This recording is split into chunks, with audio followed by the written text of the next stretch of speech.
শুভ্রা ঘোষের লেখা প্রিয় নেতাজি।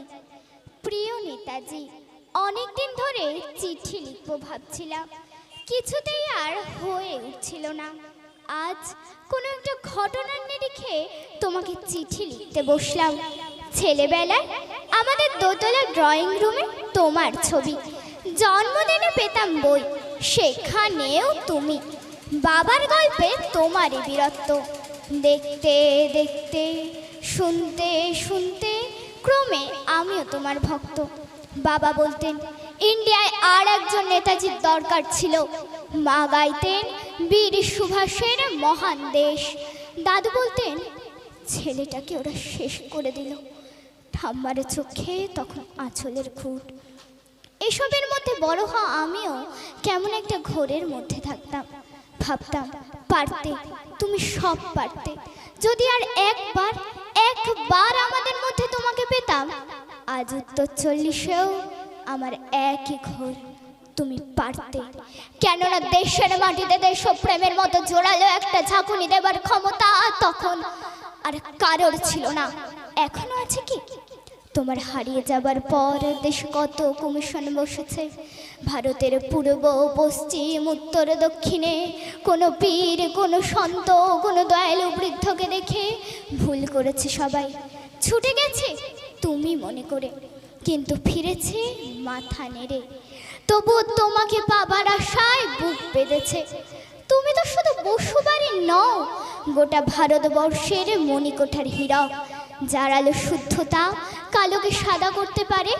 এ বিশ্বাসে ভর করে সবাই ভেবেছিল তুমি আসবে, তুমি আসবেই, কিন্তু এলে না।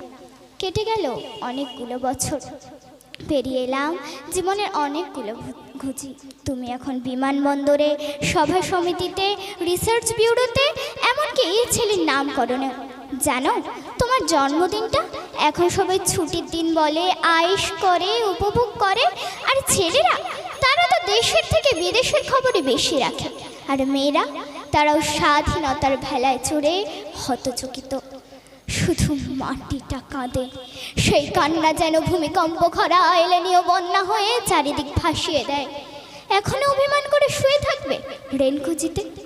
আর যখন ঘাড়ের ওপরে AK-47 এর নিঃশ্বাস, রক্তের হরি খেলা, ধর্মের জিগিরে, তখন শোনাও সেই আওয়াজ, আমি সুভাষ বলছি।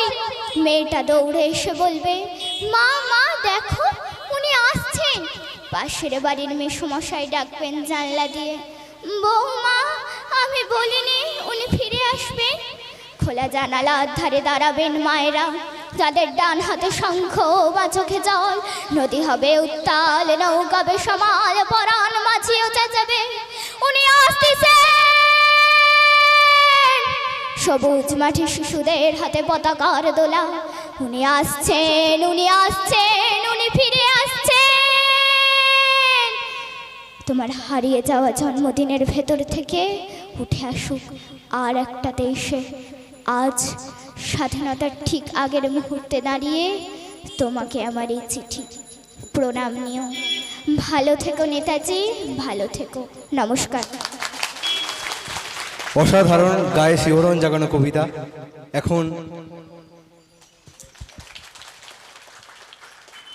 এখন আপনাদের সামনে বক্তব্য রাখবেন আমাদের আজকের অনুষ্ঠানের প্রধান বক্তা, বিধায়ক